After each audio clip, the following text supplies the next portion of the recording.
Welcome back to our channel fintech grow. आज हम बदलाव हुआ है कि जो आपको जानना जरूरी है। इनकम टैक्स नंबर 2 बिल 2025 11 अगस्त 2025 को लोकसभा में पास किया गया है।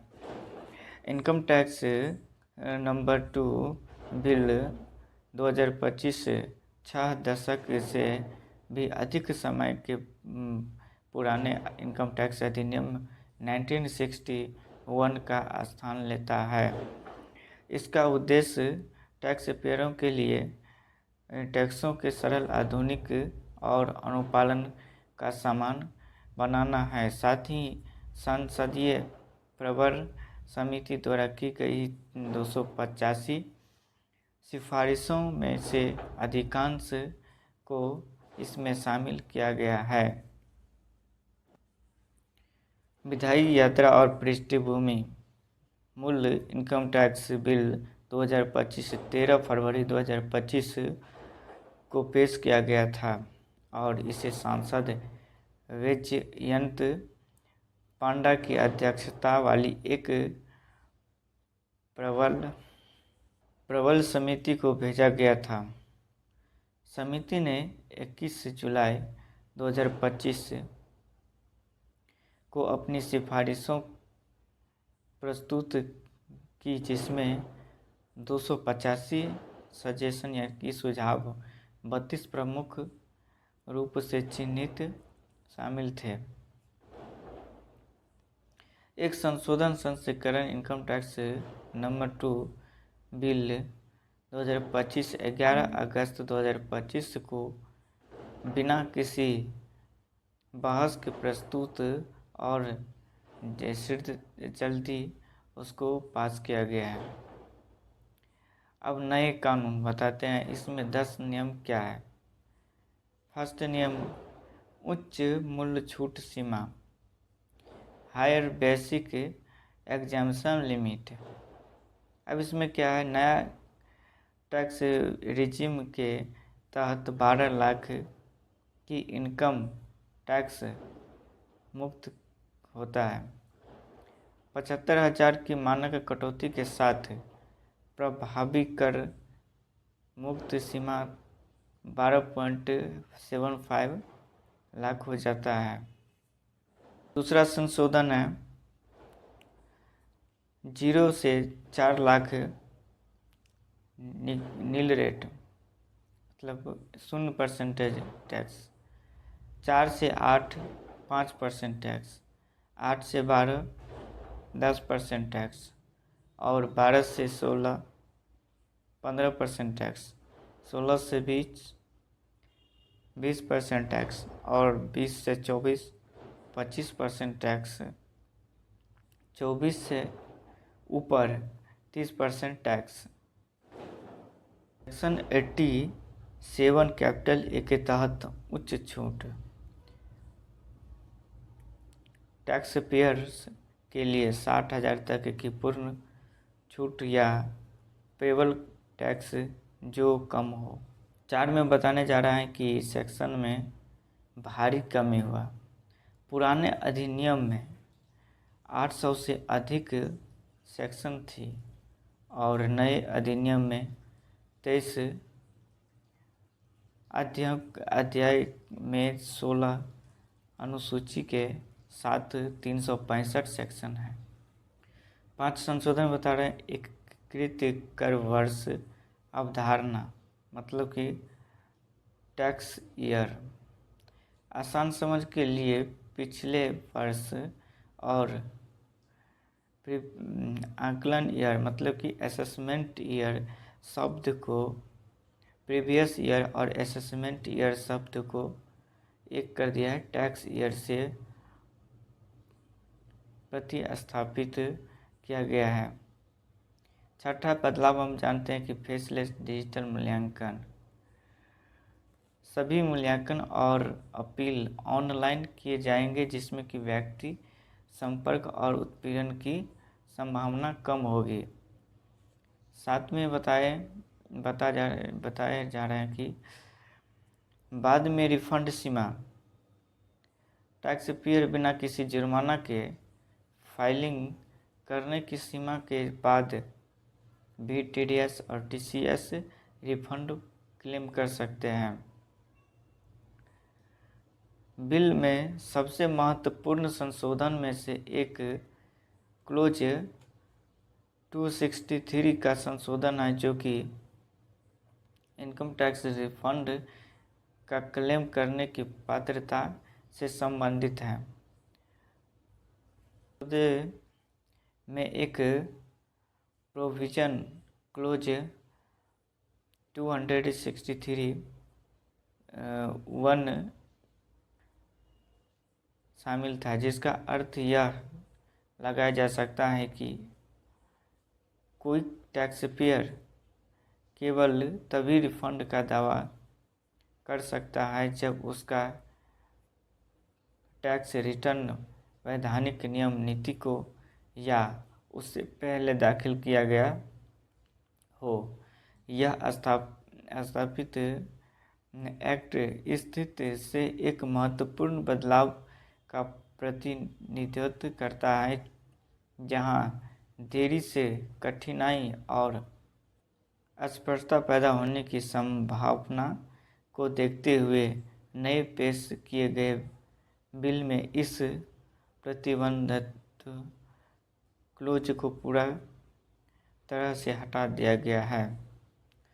8 संशोधन बताएंगे। ये 8वां संशोधन है। जीरो TDS प्रमाण पत्र, यानी कि नील TDS सर्टिफिकेट। जिन पर्सन पर कोई टैक्स पेबल नहीं है, वो स्रोत पर कटौती से बचने के लिए अग्रिम प्रमाण पत्र प्राप्त कर सकते हैं। 9वां संशोधन बताएंगे कटौतियों पर स्पष्टता। गृह संपत्ति इनकम पर मानक कटौती, गृह ऋण, निर्माण पूर्व ब्याज और अंतर कॉर्पोरेट। 10वां संशोधन बताएंगे गुमनाम दान पर विनिमय। धार्मिक और धर्मग्रंथ ट्रस्ट गुमनाम दान स्वीकार नहीं कर सकते जब तक कि वे सामाजिक सेवाओं में संलग्न न हो। और अन्य विशेषता बताने जा रहे हैं कि सिंपल के मूल दर्शन को बरकरार रखता है। सुव्यवस्थित, एकीकृत, न्यूनतम मुकदमेबाजी, व्यापारिक, शिक्षक, उन्मुक्त, कुशल। और दूसरा है LRS के तहत कुछ शिक्षा पेशेवरों पर शून्य TCS की अनुमति देता है। घाटों को आगे ले जाने और सेट ऑफ के लिए समान नियम लाता है। प्रवर्तन कार्रवाई से पहले पूर्ण सूचना निर्णय करके करदाता अधिकारों को मजबूत करता है। अब हम बताने जा रहे हैं कि ये दो इनकम टैक्स बिल संख्या 2 2025 में डाउनलोड कैसे करें। इसका लिंक वीडियो के डिस्क्रिप्शन बॉक्स में डाल दिया है। इनकम टैक्स संख्या 2 बिल 2025 PDF और मुख्य विशेषता आप जानना चाहेंगे तो वीडियो के डिस्क्रिप्शन बॉक्स में लिंक डाल दिया है। इनकम टैक्स संख्या 2 बिल 2025 11 अगस्त को लोकसभा द्वारा पास किया गया, जो भारत के प्रत्यक्ष टैक्स एक्ट और 60 वर्ष से अधिक समय में पहले बड़ा बदलाव है। इस बिल का उद्देश्य पर अनुपालन को सरल बनाना, आकलन को अधिक पारदर्शी बनाना और आधुनिक व्यावसायिक एवं डिजिटल प्रथाओं के अनुरूप बनाना है। राष्ट्रपति की स्वीकृति के बाद आधिकारिक रूप से कानून बन जाएगा और पुराने अधिनियम 1961 का स्थान लेगा। अब हम बताने जा रहे हैं कि इस बिल का विशेषता क्या है, मुख्य विशेषता क्या है। तो एक नई रिजिम के तहत 12 लाख की मूल छूट मानक कटौती के साथ 12.75 लाख से। दूसरा हो गया वित्त वर्ष 25-26 से नए tax slab. Section 87 capital A के तहत 60,000 तक की उच्च छूट।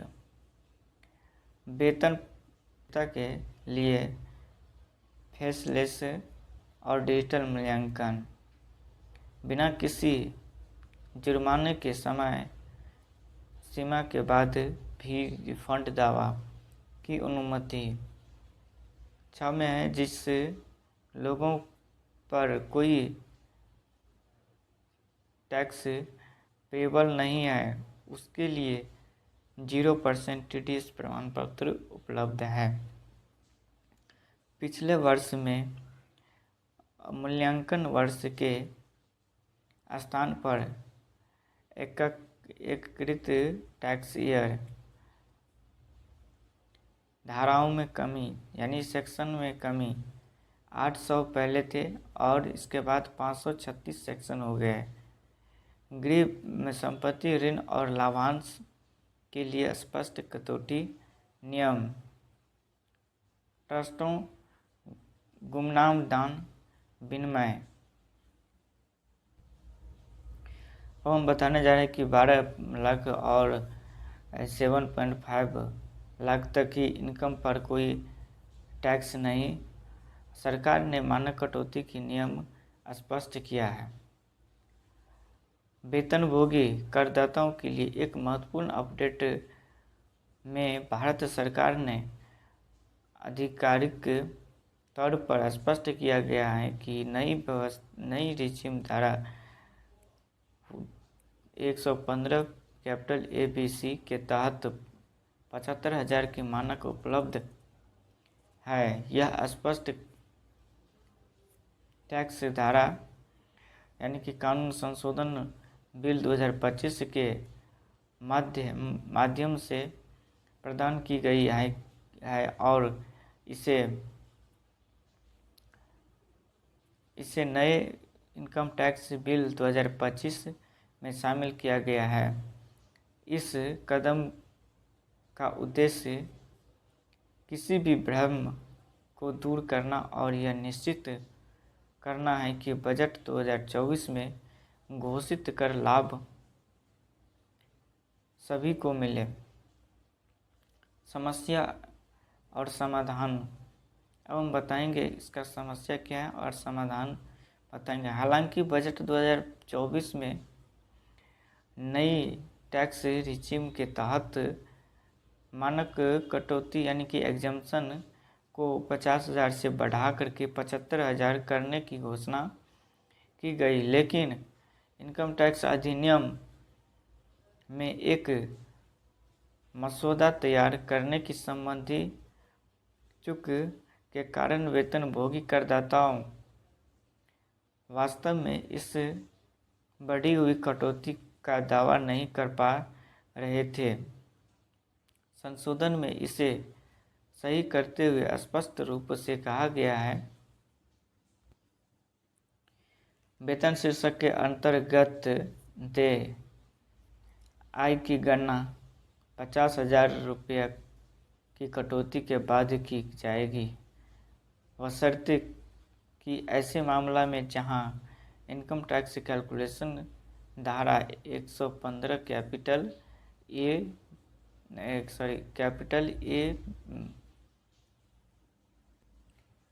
वेतन शीर्षक के अंतर्गत देय इनकम की कैलकुलेशन 50,000 से बढ़ाकर 75,000 वेतन शीर्षक के अंतर्गत इनकम की कैलकुलेशन 50,000 रुपये की कटौती के बाद की जाएगी, बशर्ते कि ऐसे मामला में जहां पर इनकम टैक्स की गणना यानी कि कैलकुलेशन सेक्शन 115 कैपिटल BAC के अंतर्गत की जाएगी। 75,000 रुपये की प्रति स्थापित किए जाएंगे। 12.75 लाख तक का बचत। 75,000 की मानक कटौती के साथ कई टैक्स रिजीम के तहत 75,000 की मानक कटौती के साथ नई टैक्स रिजीम के तहत वेतनभोगी पर्सन अपनी टैक्स योग्य इनकम को इतना कम कर सकते हैं कि वह संभावित रूप से 12 लाख की शून्य कर सीमा के अंतर्गत आ जाएगा। इस प्रकार 12.75 लाख से तक की इनकम पर कोई टैक्स नहीं देना होगा। सेक्शन 87 कैपिटल A अभी भी लागू है। अपवादों के साथ बढ़े हुए सेक्शन 87 कैपिटल A छूट 12 लाख तक की टैक्स इनकम की अनुमति देती है। हालांकि अल्पकालिक पूंजीगत लाभ STCG जिन पर विशेष दरों पर टैक्स लगाया जाता है इस छूट को योग्य नहीं, भले ही कुछ इनकम सीमा के भीतर हो। ड्राफ्टिंग फिक्स मूल्य उद्देश्य को बरकरार रखता है। टैक्स विशेषज्ञ ने section 115 capital BAC close 1 capital A के क्लोज 3 में चूक को उजागर किया गया है कि यह संशोधन वित्त वर्ष 2025-26 फाइनेंशियल ईयर 26-27 के लिए 75,000 की कटौती को सक्षम करके बजट 2024 के उद्देश्य को पुनः स्थापित करता है। समय सीमा और प्रयोज्यता। घोषित बजट 2024 फाइनेंशियल ईयर 24-25 प्रारूपण त्रुटि पाई गई 2025 के आरंभिक बिल प्रारूप में सुधार यानी पास अगस्त 2025 के माध्यम से प्रभावी तिथि फाइनेंशियल ईयर 25-26 और असेसमेंट ईयर 26-27। वेतनभोगी करदाताओं के लिए व्यवहारिक सुविधा यानी कि व्यवहारिक सुझाव। नई टैक्स व्यवस्था के तहत 75,000 पुरानी रिजिम के तहत 50,000 टैक्स मुक्त सीमा 12.75 लाख तक मानक कटौती के सेक्शन 87 कैपिटल A छूट के साथ अब छूट का दायरा यानी कि एग्जाम्पशन दायरा सेक्शन 87A 12 लाख तक की स्लैब आप पर लागू होता है। STCG जैसी विशेष इनकम को कवर करता है। इफेक्ट क्या पड़ता है वो इफेक्ट 12.75 लाख तक कमाने वाले वेतनभोगी व्यक्ति ने नया रिजिम के तहत संभावित रूप से शून्य टैक्स भुगतान कर सकते हैं, बशर्ते कि STCG जैसी कई आयोग शामिल न हो। अब हम इसका निष्कर्ष बता रहे हैं। नई टैक्स रिजिम में 75,000 की मानक कटौती को स्पष्ट रूप से शामिल करके इनकम टैक्स कानून को संशोधन करने के सरकार ने यह सुनिश्चित किया कि वेतनभोगी यानी कि सैलरीड पर्सन कर्मचारियों के लिए बजट 2024 का टैक्स राहत दृष्टिकोण से बरकरार रहे। कई माध्यम इनकम सार्थक बचत टैक्स बचत में तब्दील हो जाता है, खासकर जब इसे सेक्शन 87 कैपिटल A की बढ़ी हुई छूट के साथ जोड़ा जाता है।